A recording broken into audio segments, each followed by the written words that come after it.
প্রচণ্ড গরমে ত্বক কালচে হয়ে যাওয়া একটা কমন প্রবলেম। আর যদি স্কিন অয়েলি হয় তাহলে তো কথাই নেই।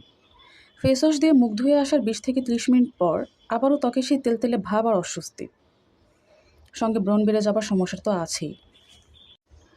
আজ আপনাদের সঙ্গে শেয়ার করব কিভাবে প্রচণ্ড গরমেও তৈলাক্ততা কমিয়ে ত্বককে শীতল রাখবেন। প্রথমে নেব 1 চিমটি পরিমাণ হলুদ গুঁড়ো, তারপর 1 চামচ পরিমাণ মুলতানি মাটি, চা চামচের 3/1 চন্দন গুঁড়ো, একই পরিমাণে নিমের গুঁড়ো, 1 চিমটি কর্পূর। এখানে বলে নেই, অনেকে ভাবেন ন্যাপথলিন এবং কর্পূর একই জিনিস। একদমই না, কর্পূর সম্পূর্ণ ভিন্ন জিনিস।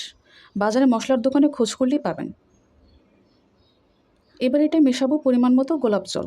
ভালো মানের গোলাপ জল না পেলে পানি মেশাবেন।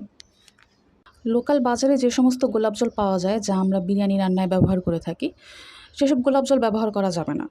পুরোটাই কেমিক্যাল, সেটা আসলে গোলাপ জল না। ভালো মানের গোলাপ জল যদি আপনারা না পান, তাহলে সেক্ষেত্রে পানি মিশিয়ে পেস্ট করে নিলেও চলবে। 10 মিনিটের জন্য প্যাকটি আলাদা করে রেখে দিন। তারপর ভেজা ত্বকে প্যাকটি পুরো মুখে লাগান। চাইলে ঘাড়ে গলাও ব্যবহার করতে পারবেন। ত্বকে লাগানোর 10 থেকে 12 মিনিট পর নর্মাল পানিতে ধুয়ে নিন। সপ্তাহে 3 দিন প্যাকটি ব্যবহার করবেন। গরমে ত্বকে যে অস্বস্তি হয়, প্যাকটি তৎক্ষণাৎ তা দূর করবে। স্বস্তি পাবেন, শীতল অনুভূতি হবে।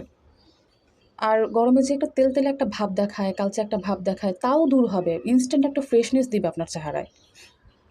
আর নিয়মিত ব্যবহারে আপনার ত্বক ব্রণ, ঘামাচি, র্যাশ থেকে সুরক্ষিত থাকবে। আমার ভিডিওটি যদি ভালো লেগে থাকে, অবশ্যই চ্যানেলটি সাবস্ক্রাইব করবেন। আপনার বন্ধুদেরকেও জানাবেন। ভালো থাকুন সবাই। ধন্যবাদ।